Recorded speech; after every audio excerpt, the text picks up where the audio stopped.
Anong meron sa tao na nangarap, nag-manifest, nag-attract ng bagay na gusto niya, pero pagdating sa dulo, hindi nila nakukuha?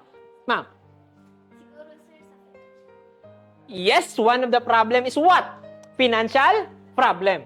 So, ibig sabihin, one of the possible problem na mai-encounter ng tao, it is because hindi siya makagraduate, hindi siya makatapos, is this. Isa sa pumapatay ng pangarap ng tao. Kulang yung financial na nila, support nila. Tama?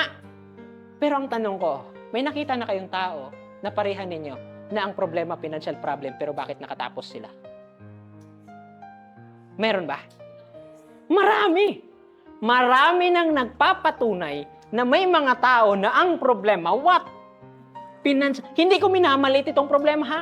Baka kanyo sabi, sir, minamalit. No! Napakalaki. It is because one of the reason or isa sa mga problemang nakaharap ko nung kolehiyo ako, ito. Pera. So, isa ako, sa testify or nagtitestify na ito ang isa sa pinakamaharap ninyo pag nagkolehiyo kayo. Ano? Financial problem. Kaya nga sabi ko, isa ito sa pumapatay ng pangarap na tao.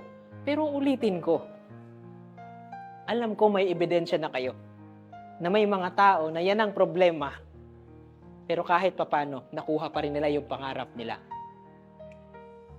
Am I correct? Hindi ko siya minamaliit.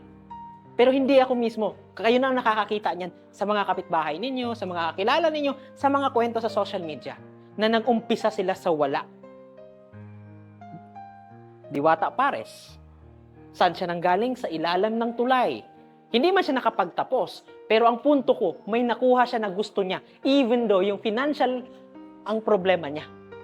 Financial problem ang isa sa problema niya. Tama? Saan siya natutulog?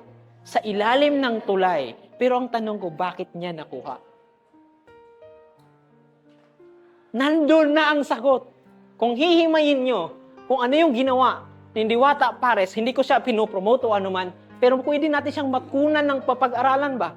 Nasabi niya, sir, financial problem ang isa sa dahilan kung bakit hindi kami makakapagtapos. And it's true.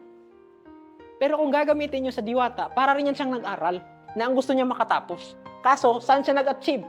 Sa negosyo.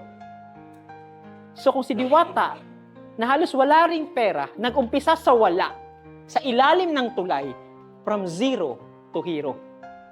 Hindi man hero sa ibang tao, pero sa sarili niya. Pero ulitin ko. So kung si Diwata, na halos wala ring pera, nag-umpisa sa wala, sa ilalim ng tulay, pero ngayon nakikita mo na sa billboard, from zero to hero. Hindi man hero sa ibang tao, pero sa sarili niya.